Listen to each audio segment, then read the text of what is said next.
তো আর এখানে আমি টুকটাক করে কাজ করছি, আর এখানে খাচ্ছি এই যে শুকনো কুল। এটা আগের দিন ওই মেলা থেকে কিনেছিলাম, এই যে শুকা কুল। এটা বেশ খেতে না হেভি লাগে, যে বেশ টক ঝাল মিষ্টি টাইপের, দারুণ সুন্দর খেতে। মর্নিং এভরিওয়ান, আশা করি তোমরা সবাই খুব ভালো আছো, সুস্থ আছো এবং সাবধানে আছো। সকালবেলায় তো চক্রবর্তীবাবু অফিসে বেরোলো, ওনাকে খাবার টাবার করে দিয়ে টিফিন রেডি করে অফিসে পাঠালাম। অফিসে গেল, রায় এই জাস্ট স্কুলে গেল, আর এখন করবো ঈশানকে রেডি। আমি রেডি হয়ে গেছি, ঈশানকে রেডি করে তারপর ঈশানকে স্কুলে দিয়ে এসে আমি ব্রেকফাস্ট করবো। আমি এখনও ব্রেকফাস্ট করিনি, সময় হয়ে ওঠেনি। তো চলে আছো শিগগিরই চলে আছো, রেডি হতে হবে। আচ্ছা দেরি হয়ে যাবে, উল বাবা লেই। আমার ঈশানকে স্কুলে দেওয়া হয়ে গেছে, আর একটু দেরি হয়ে গেছিলো আজকে, 2 থেকে 3 মিনিট মতন। তো ঠিক আছে, এটা ম্যানেজ হয়ে গেছে, অসুবিধা হয়নি। তো চলো, এবার আমার লেগেছে প্রচণ্ড খিদে, এবার বাড়ি গিয়ে ব্রেকফাস্টটা করি। চলো, তো এখানে আমার সুন্দর ব্রেকফাস্ট হয়ে গেছে রেডি, আর এর মধ্যে আছে দেখো কাবলি চানা, ছোলা আর হলো মটর। এটা সেদ্ধ করে তোমার একটু নুন আর একটু চাট মশলা আর একটু তোমার দিয়েছি গোলমরিচ গুঁড়ো, আর এর মধ্যে আছে শসা। এবার থেকে ভাবছি আমি খাওয়া দাওয়াটা খুবভাবে মেনটেন করব, কারণ এই ব্যথা শুলো জ্বালা যন্ত্রণায় না একটা জিনিস ভালো হয়েছে, মানে বলে না সব খারাপের মধ্যে কিছু ভালো থাকে, তো এতটা খারাপের মধ্যে একটুকুনি ভালো হয়েছে, সেটা হলো আমার অনেকটা ওয়েট লস হয়েছে। তো আর ওয়েট গেইন করতে চাই না আমি, তো এই জন্য আমি মানসিকভাবে এবং মন থেকে প্রচণ্ডভাবে স্ট্রিক্ট হয়ে গেছি যে খাওয়া দাওয়াতে একদম পুরো কন্ট্রোল এনে দেবো। তো আর অনেস্টলি বলতে এই আর্থারাইটিস এটা হওয়ার পরে না এত ব্যথা জ্বালা যন্ত্রণাতে না, মানে সিরিয়াসলি আমার খাওয়ার প্রতি মনই উঠে গেছে, মানে খেতেই ইচ্ছা করছে না কোনো জিনিস দেখলে, মানে ভারী কোনো খাবার, রিচ কোনো খাবার দেখলে না ভেতর থেকে একটা অস্বস্তি হচ্ছে। তো যাই হোক, ওই জন্য এইরকম হালকা পাতলা জিনিস খেতে না খুব ভালো লাগছে। যেমন তার মধ্যে ফ্রুটস আছে, বেশ ঠান্ডা ঠান্ডা ফ্রুটস, তারপরে এরকম সেদ্ধ সাদ্দা, মানে একদম তেল মশলা ছাড়া, যার জন্য খাওয়ার প্রতি খুব একটা এনার্জিও নেই। ইনফ্যাক্ট মাছ ফাছ তো একদমই ভালো লাগছে না। তো যাই হোক চলো, মানে আমি মনে মনে ভাবছি এটাই জন্য থাকে দীর্ঘস্থায়ী, ক্ষণস্থায়ী যেন না হয়, তাহলে আবার আমার ওয়েট গেইন হয়ে যাবে। তো যাই হোক, আমি আগে ব্রেকফাস্টটা করি, আর এটা খেতে না হেভি লাগে। আর চক্রবর্তীবাবু এরকম কালকে দেখো মেলাতে বসেছিল যে দোকানগুলো, সেখান থেকে এক চামচ এনেছে অনেকগুলো, চামচগুলো বেশ প্রিমিয়াম কোয়ালিটির, ভালো সুন্দর চামচ, আর এরকম গোল প্যাটার্নের। তো চলো নতুন চামচ দিয়ে খাওয়া যাক। আহা, তো তখন ব্রেকফাস্টের পরে এডিট করলাম, আর অনেকক্ষণ শুয়েছিলাম, মানে কিছু করতে ইচ্ছাই করছে না, মনে হচ্ছে যেন সবসময় শুয়ে থাকি বিছানাতে। তো যাই হোক, এখন একটু ভাত বসিয়েছি, আর এখানে একটু ডাল সিদ্ধ বসিয়েছি।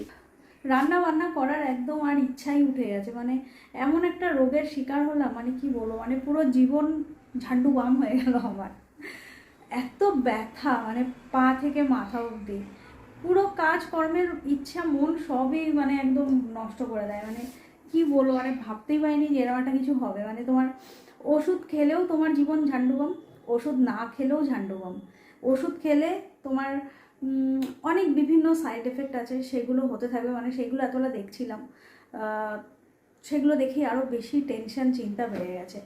আর ওষুধ না খেলে তো ট্রিমেন্ডাস লেভেলের ব্যথা যন্ত্রণা, যেটা কিনা সহ্য করাটা ইম্পসিবল হয়ে যাচ্ছে। সারা রাত ঘুম ঠিকঠাক হয় না, মানে এত ব্যথা, রাত্রিবেলা ঘুমাতে পারি না, এত ব্যথা যন্ত্রণা হয়। তো এই আর্থারাইটিস এত খারাপ একটা রোগ, মানে ভগবান না করুক এই পৃথিবীতে কারোর না হয়, মানে নির্মূল হয়ে যায় যেন এই রোগটা। খুব খারাপ রোগ, খুব খারাপ, মানে হাড়ের মতন খারাপ রোগ মানে পৃথিবীতে আর হয় না। মানে মনে হয় মানে তোমার বেঁচে থাকার ইচ্ছাটাই পুরো নষ্ট করে দেবে। মানে সেই ওষুধ খেলেও জ্বালা, ওষুধ না খেলেও জ্বালা, মানে তুমি যাবে কোন পথে? ওষুধ খেলে হাজার একটা সাইড এফেক্টে ভর্তি। মানে যাই হোক, কী আর করার, তো এইভাবেই চলতে হবে যতদিন না নিঃশ্বাসটা বন্ধ হয়। তো যাই হোক, এখন আমি তোমার ভাত ঠাত বসিয়ে, কালকে যে একটা ডিম এনেছিল সেই ডিমগুলোকে আমি ধুচ্ছি, কারণ আমি কোনো জিনিস না ধুয়ে না ফ্রিজে তুলি না। আর ডিম তো বিশেষ করে, ডিমের মধ্যে ভীষণ নোংরা থাকে, এই দেখো কি ভীষণ নোংরা। তো আমি ভালো করে ডিমগুলো পরিষ্কার করে নিই। ডিম আমার সুন্দর ভালো করে ধুয়ে নিয়েছি, কিন্তু ঈশান আসার আগে ডিমগুলো তুলে দিতে হবে, নয়তো উনি স্কুল থেকে বাড়ি এসে না ডিমগুলোকে নিয়ে জাস্ট বলের মতন খেলা করবে, আর এদিক ওদিক ডিমগুলোকে ফেলবে আর নষ্ট করবে। আর আমি এখন খাবো আইসক্রিম। কালকে যে আইসক্রিম এনেছিল অরুণ আইসক্রিম, এই অরুণ আইসক্রিমগুলো খেতে না সত্যি খুব ভালো, একদম হালকা মিষ্টি হয়, আর খেতেও একটু অন্যরকম, খুব টেস্টি হয়। তো একটু অরুণ আইসক্রিম খাওয়া বসে বসে, তারপরে চান ঠান করে তারপর ঈশানকে আনতে যাবো, অলরেডি 1:30 বাজে। তো ঈশানকে স্কুল থেকে বাড়ি নিয়ে এসে চান টান করিয়ে আমরা তো লাঞ্চ করতে বসে গেছিলাম। আমি শেষ পাতে খাচ্ছি একটা সুন্দর কাঁচা, কি বলবো, কাঁচা আমের রসগোল্লা, আর এনার দেখো এখনো ভাতে কতটা ভাত পড়ে রয়েছে, দেখো দেখো কখন খাওয়া শেষ হবে? হ্যাঁ, আমার তো খেয়ে হজম হয়ে গেল, আবার আমার ডিনার টাইম চলে এলো, এখনো তো লাঞ্চ হলো না, তাড়াতাড়ি ওঠ। দেখো তো চলো ওকে খাইয়ে নি, ডিম পিম সব শেষ, ভাত পড়ে রয়েছে, আর আমি সুন্দর এই রসগোল্লাটা খাই। আহা কি সফট, তুই খাবি? হ্যাঁ না, দিচ্ছি তোকে দিচ্ছি, দাঁড়া তুই আগে ভাতটা খা। কী করছিস ওটা ওরকম নয়, ওটা ছাড় আমি লাগিয়ে দেবো, ওটা নষ্ট হয়ে যাবে লকটা বাবু। হয়েছে সব কিছু তো দুষ্টামি। তো এখন রাত বাজে প্রায় 10:30 মতো, আর সন্ধ্যা থেকে সেরকম অ্যাসাজ কিছু ব্লগ করাই হয়নি, কারণ ওই যে বললাম না ব্যথা ট্যাথাগুলো এত আবার একটু বেড়েছে, যার জন্য খুব কষ্ট হচ্ছে। আর তাছাড়াও মায়ের সাথে অনেকদিন পরে কথা বললাম, তো আজকে অনেকটা টাইম মায়ের সাথে গল্প টল্প করলাম, করে আবার এই মায়ের সাথে গল্প টল্প করলাম বসে বসে অনেক কিছু নিয়ে, তারপরে এই বাচ্চাদের সাথে একটুখানি যা হয় ওদের সাথে একটু টাইম স্পেন্ড করলাম, সব কিছু মিলিয়ে মিশিয়ে দেখি 10:30 বাজে। তো এখন এই খাবার গরম করতে দিয়েছি, এই যে কাজের লোক ঠিক করছে, তুই কি কাজের লোক আমাদের বাড়ির? হ্যাঁ, নষ্ট হবে। তো ভাত তো আমার গরম হয়ে গেছে, আর এখানে ঈশানের জন্য করছি একটু এগ পোচ, আর রাই বললো খাবে না, রাইটার আবার একটু জ্বর মতন এসছে, একটু গা হাত পা ব্যথা করছে, এই ওয়েদার চেঞ্জের জন্য যা হয় আর কি। তো ও শুধুই বললো অল্প করে একটু তরকারি দিয়ে ভাত খাবে, আর ডিম টিম কিছু খাবে না। তো আর এখানে আমি টুকটাক করে কাজ করছি, আর এখানে খাচ্ছি এই যে শুকনো কুল, এটা আগের দিন ওই মেলা থেকে কিনেছিলাম, এই যে শুকা কুল, এটা বেশ খেতে না হেভি লাগে, যে বেশ টক ঝাল মিষ্টি টাইপের, দারুণ সুন্দর খেতে শুকনো কুল। আহা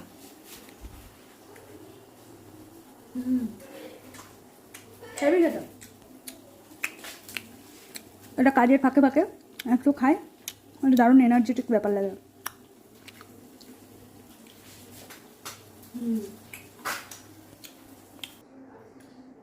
তো চলো খাবার দাবার আমার এখানে রেডি হয়ে গেছে, বাজে অলরেডি 10:30, বাচ্চাদেরকে খাইয়ে দিই। আর ব্লগটা আজকে খুবই সামান্য সিম্পল ছিল। তো আজকের মতন টাটা, গুড নাইট, বাই, দেখা হচ্ছে নেক্সট আর ফ্রেশ একটা ব্লগে। তোমাদেরকে অনেকদিন ভালো কিছু ব্লগ দিতে পারছি না, কারণ শরীরের কন্ডিশন এতটাই খারাপ না, কি বলবো, অনেকই কষ্ট করে যে আমি এইটুকুনি করছি সেটা আমিই জানি। আর কি বলবো, তো তোমরাও খুব ভালো থেকো, সুস্থ থেকো, সাবধানে থেকো, এটুকুনি বলার। ভগবান যেন সবাইকে সুস্থ রাখে, ব্যাস খাও না খাও সুস্থ থাকো, মানে জীবনে এই জিনিসটা খুব ইম্পর্টেন্ট, সুস্থ থাকাটা। তো চলো আজকের মতন টাটা, দেখা হচ্ছে নেক্সট আর ফ্রেশ একটা ব্লগে।